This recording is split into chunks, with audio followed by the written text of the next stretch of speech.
আপোনালোকে দেখিছে যেতিয়া মই ওদালগুৰিত ইলেকশ্যন কেম্পেইনত আহিছিলো ৰাইজক কৈছিলো যে আমাৰ চৰকাৰ আহিলে আমি 1 লাখ চৰকাৰী নিযুক্তি দিম কিন্তু মানুহে আমাক বিশ্বাস কৰা নাছিলে সিদিনাখনলৈকে বিধানসভাত কংগ্ৰেছৰ সদস্যসকলে আমাক উপলুঙা কৰিছিল যে কোট 1000 চাকৰি 1 লাখ চাকৰি ইতিমধ্যে আমাৰ চৰকাৰ অহাৰ পিছত 30,000 আমি চাকৰি দিলো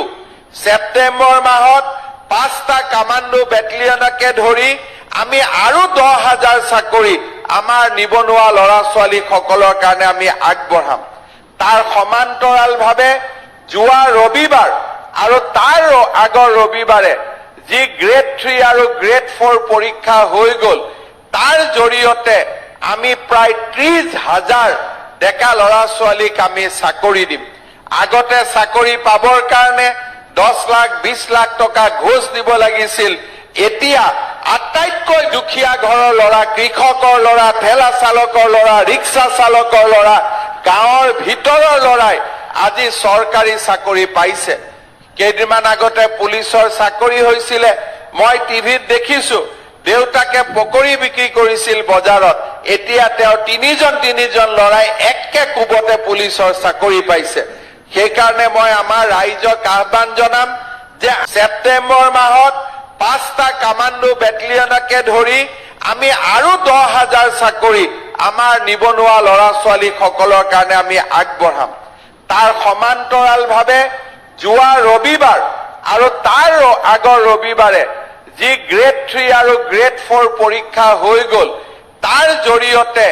আমি প্ৰায় 30,000 ডেকা লৰা ছোৱালীক আমি চাকৰি দিম আগতে চাকৰি পাবৰ কাৰণে 10 লাখ 20 লাখ টকা ঘোষ দিব লাগিছিল এতিয়া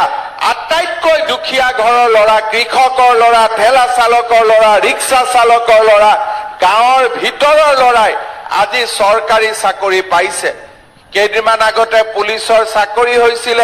মই টিভিত দেখিছো দেউতাকে পকৰি বিক্ৰী কৰিছিল বজাৰত এতিয়া তেওঁ তিনিজন লৰাই একে কুবতে পুলিচৰ চাকৰি পাইছে সেইকাৰণে মই আমাৰ ৰাইজক আহ্বান জনাম যে আমাৰ অসম এতিয়া পৰিৱৰ্তন হল টকা দি চাকৰি পোৱাৰ দিন শেষ হৈ গল এতিয়া মাত্ৰ পঢ়া শুনা কৰিব লাগে দেউতাক মাকে লৰা ছোৱালীক ভালকৈ পঢ়া শুনা কৰিব লাগে আৰু লৰা ছোৱালীয়ে চৰকাৰী চাকৰিৰ পৰা বেংকৰ লোনৰ পৰা আমাৰ প্ৰাইভেট যিবিলাক ইণ্ডাষ্ট্ৰি আহিছে অসমৰ বাহিৰলৈকে ACS IS